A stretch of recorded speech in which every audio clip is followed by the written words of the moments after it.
They also had, what did they have? Nothing too interesting, I Did they guess. have like a little like glass box with the system inside? Not that I saw. That way. But they had the Kingdom Hearts HD remix. Kingdom Hearts 3. I mean, for people who care about Kingdom Hearts, that was like one of the biggest announcements. I don't care about Kingdom Hearts I know people who do, like, they're freaking out. in the slightest. Hurry up. But, hey, here's the thing. I went to the Final Fantasy booth. Oh yeah, Final Fantasy 15, right? Yeah, Hurry. which was advertised as Final Fantasy 13 Versus. I And then guess. they changed it. And then, like, at the end of the trailer, it's like, Final Fantasy Versus 13, and it's like, whoa! And then they were like, and then, like, the main character comes, like, the voice of the main character comes on, and he's like, the world really is changing, isn't it? And they're like, yeah, changing for the 15th coming. And then it, like, into 15, and it's like, whoa! Are you a big Final Fantasy guy? Yeah, I like Final Fantasy. Did you see like the very short? There was a short gameplay, like video of it, like in the trailer. Basically, there was gameplay. You saw that, Yeah, right? and it was awesome looking. It looked really cool. It was like, it's not even like an RPG anymore. It's like, I mean, whoa. There's not as many games as I would have hoped that just screamed next gen to me, but Final that Fantasy trailer 15 looked definitely. next gen. And it's cool because the whole thing looked kind of like it had like the Assassin's Creed open world kind of thing going on. Because you had a whole mini map of the like entire city, but it was cool because it was like all the like the thing that's popular nowadays with climbing around on buildings, except this Yeah, time right. he was like, yeah, we gotta climb, and he like runs out a window and jumps onto a dragon that's Yeah. like the size of a building and starts climbing on the dragon. and The it's the like, thing is that it whoa. just doesn't really look like traditional Final Fantasy at all. It doesn't even look like turn taking. It just looks like here's combat, Yeah. and it's like a They're hack and slash game. Or something. straying farther and farther away from Which, I mean, if it goes in that direction, then it might be one of the first Final Fantasy games I actually buy, because I just can't get into the harder core RPG I think stuff. what they're doing is they're straying farther away. Square is straying farther away from from the original traditional formula. traditional RPG, and instead they are fucking Liquid. Instead they're like, because they have the Dragon Quest series, Yeah, and that's their big RPG thing. and now. that's their like traditional RPG thing. But I went to the Atlas booth. Atlas, right? They had the new Shin Megami Tensei, which was cool, I guess, but I don't know much about that. yeah, it was. I've heard of it. I've played a few Shin Megami Tensei games, and from what I saw, it was like, whoa, this is cool. But it's, I mean, I don't, it's for the 3DS, I don't know the 3DS, so. But there were a lot of cool things in it from other Shin Megami Tensei games. Like, if you've played Shin Megami Tensei Strange Journey, and you haven't, the armor from that shows up in this. But they had this, like, cool beat-em-up, where it was, like, weird, like, classic wizards and witches and knights and stuff in a beat-em-up. But it was, Golden like... Axe. Yeah, it was like Golden Axe, but it was, like, a beat-em-up slash, like... dungeon crawler. What? So it was like, It's weird. it was like beat 'em up, and then like you're going around and you're doing your beat 'em up, and it's like, all right, do we go up the stairs or down the stairs? And like, it's Going up the stairs and going down the stairs and going up the side of the stairs. what was that from again? It's from, there's like a quick Family Guy cutaway where like it's like MC Escher's rap video. Oh, that's right. Anyway, jump onto his car and knife him. What else Sony to talk about? I mean, obviously there's the no DRM stuff, the no used game policies. Well, And that was like a big deal like what- a week ago. what but now it's not. PlayStation did was Xbox like set the bar so low that PlayStation was like, guess what? It's gonna be a console. Yeah, I And mean, people were like, objectively- holy shit! objectively, their announcements were not exciting because they didn't change anything basically. But that was if the you bar compare was it set to so low yeah, that comparatively it was like amazing to hear. It was like, did you see their big like middle finger to the Xbox? I know. I saw like an interview with Jack. You know who Jack Tretton is? He's like the Sony guy. I don't know much about him, but he's like he talked to the press conference, and basically there was an interview of him after the press conference, and he basically at the end of it he just gets up and he drops the mic. That's awesome. Yeah. Did you see the thing Reggie did about basically they interviewed Reggie about the whole like used game crisis thing? And, yeah. Oh yeah. He's actually had a really good answer. He said he was like, well, just don't make games that people want to turn in. Yeah. Make better games. Yeah. And then you won't have to worry about it. And he's kind of right because I've never even thought of like trading in a Nintendo game. Like I never thought like, oh, I should turn in Super Mario Galaxy 2 or something like that. Oh, is he gonna? Is Liquid still alive? Oh no, he's gone. Foxstar. There's a really cool sort of reference to this part in MGS4. If you played that game. I haven't. But so what was I talking about? We were just talking about the press conference in general. Did you see Sony? So Sony during their press conference was like, "We've got a new way of sharing used games with your friends." Their video was such a burn, that like 30-second video. Sharing the game. Of course, it's not relevant now, Thanks. but yeah, it was funny. Like the guy, it's like step one, you, like share the game. Share the game. Thanks. That's all it takes. Yeah. And people were like, Except now, I wonder if the video is still up on YouTube because now it just doesn't really resonate because Xbox reversed their DRM. what a like a cowardly move, but a necessary move at the same time. Because like they don't stand by their policies, but then it kind of needed to happen. Yeah, I mean, although the one thing they didn't change is that it's still $100 more expensive than the PS4. And because Kinect. The Kinect can't turn off. Kinect is always watching you. I saw this thing on the internet that was like, the year is 2015.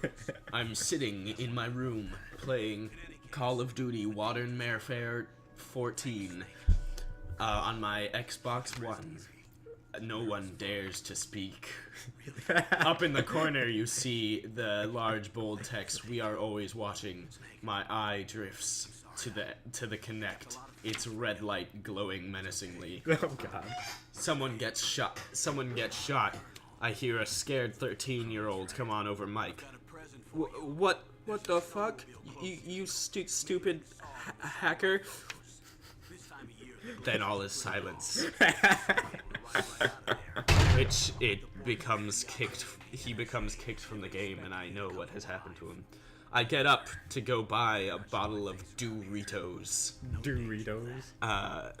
For the triple experience promotion, and when I come back, I've been kicked from Xbox One for abandoning the game. Oh. All right. We got the idea. It was funny, but yeah. There was what was I gonna say? What was I gonna say? Let's see. They also had what's it called? The press conference, like it was just game after game, and one of their games was Killer Instinct, which like I don't know anything about Killer Instinct. Apparently, it's this franchise that's like hasn't had a new game in like over 10 years. Oh yeah, I heard about that actually. There was some big deal about it. What are you doing, Liam? I'm playing Cannibal. Don't play Cannibal. No. Okay, I lost. Oh yeah, the big story apparently, like behind the scenes, is that Sony at the last second dropped the PlayStation Eye peripheral because they were originally gonna bundle it in with every console and add $100 to the price tag. But the last second, they're just like, no, we're gonna burn Microsoft on this one. That was a rumor, actually. Was that a rumor? No, that's what they. I think that's what. I think that's what they did though, and it's a smart move because no one's like, oh, I can't believe the PlayStation Eye does not come with it.